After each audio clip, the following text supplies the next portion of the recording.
सुमतिके सङ्गी कञ्चनवर्ण विराज सुवेश कानन कुण्डल कुञ्चित केश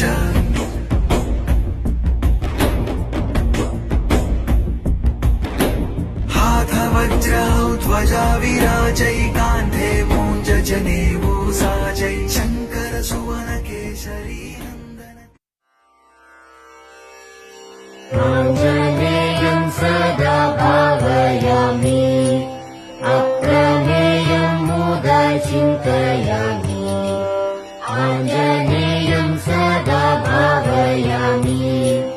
अप्रमेयं मुदा चिन्तयामि